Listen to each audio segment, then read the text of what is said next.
Salut les férus! Aujourd'hui, plongeons au cœur du Moyen-Âge pour découvrir une femme aux talents multiples.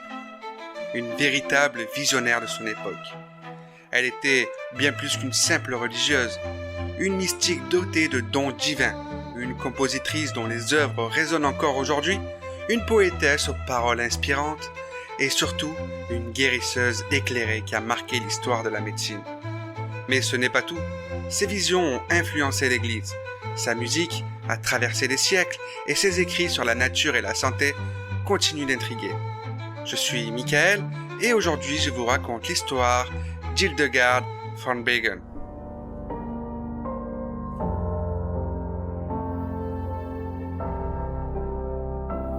Bienvenue sur le podcast Raconte-moi son histoire.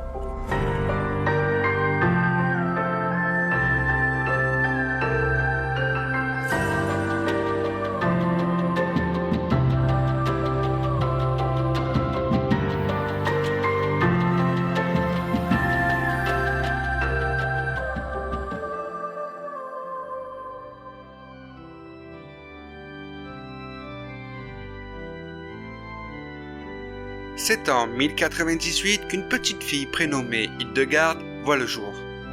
Elle est la 10e enfant de ses parents et dès son plus jeune âge, elle est destinée à Dieu.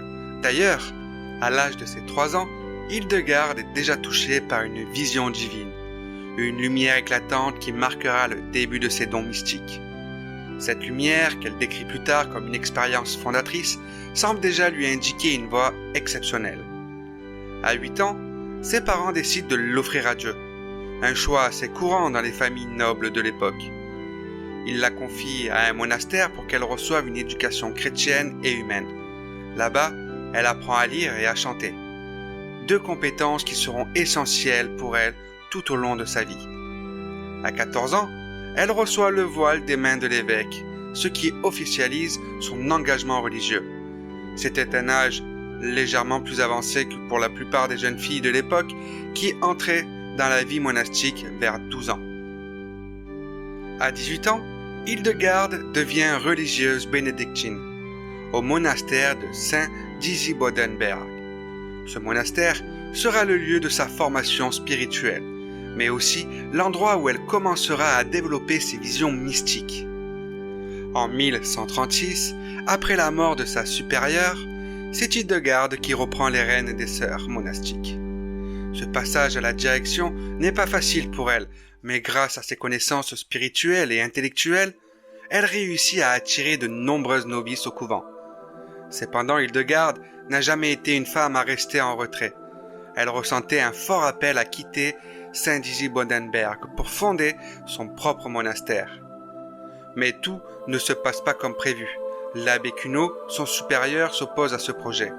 Hildegard attribue cette opposition à une sorte de mécontentement divin. Elle développe des symptômes physiques, se retrouvant paralysée, comme si son corps réagissait à l'échec de son projet. Heureusement, après avoir vu la santé d'Hildegard se dégrader, Cuno cède et autorise le départ des sœurs. En 1150, Hildegard quitte son monastère d'enfance avec 18 autres sœurs pour aller fonder l'abbaye de Ruspengberg. Ce déménagement est crucial dans sa vie. Elle est désormais à la tête de sa propre communauté monastique, ce qui lui donne une grande autonomie. C'est également à cette époque qu'elle commence à écrire ses grandes œuvres, comme la Scivias. Ce manuscrit compile 26 de ses visions, où elle partage non seulement des révélations mystiques, mais aussi des réflexions profondes sur la foi chrétienne et la société. Ces visions sont bien plus que des images religieuses, ce sont des messages divins qu'elle ressent comme des appels à guider son époque. Je vais vous en décrire une en particulier. Imaginez ceci avec des mots un peu plus modernes.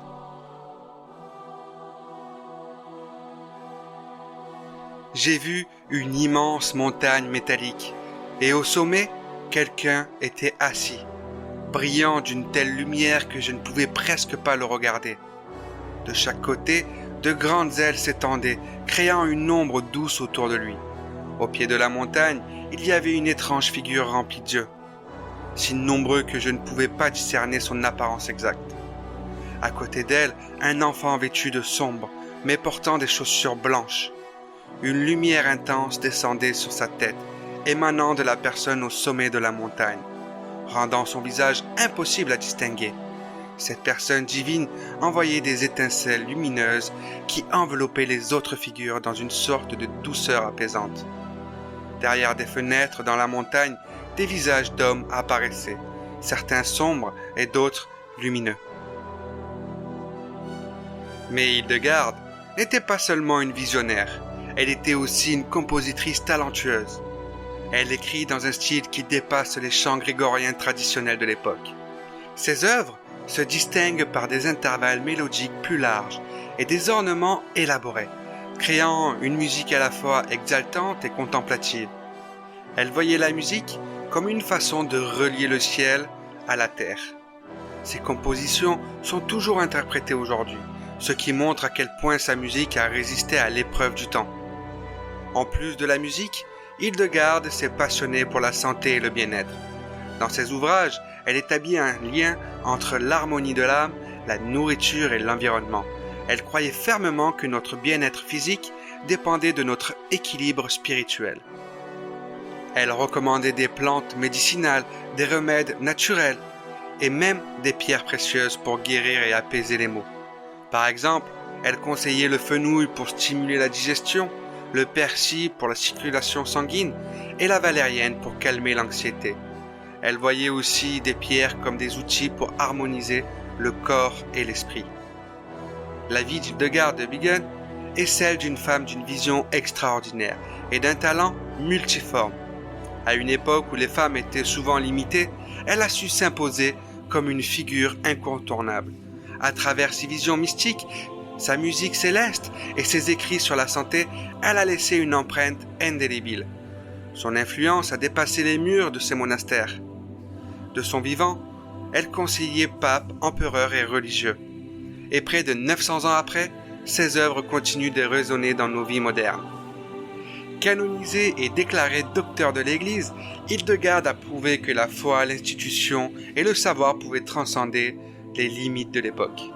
Après sa mort le 17 septembre 1179, à l'âge de 81 ans, son œuvre ne s'est pas éteinte. Au contraire, ses écrits ont traversé les siècles, influençant des générations de théologiens, de médecins et de penseurs. Aujourd'hui encore, son approche holistique de la santé, qui combine le corps, l'esprit et l'âme, inspire la médecine naturelle et les pratiques de bien-être modernes. En 2012, près de 900 ans après sa mort, l'Église catholique a reconnu son immense contribution à la foi et l'en a déclaré docteur de l'Église. Un titre réservé à ceux dont l'enseignement est jugé universellement valable. En fin de compte, Hildegarde de Bingen nous enseigne que la quête de la connaissance, qu'elle soit spirituelle ou scientifique, est un chemin sans fin et que chacun, quel qu'en soit son contexte, peut avoir un impact profond sur le monde. Son héritage est vivant et à travers sa musique, ses visions et ses écrits, elle continue d'inspirer ceux qui cherchent à comprendre les mystères du monde qui nous entoure.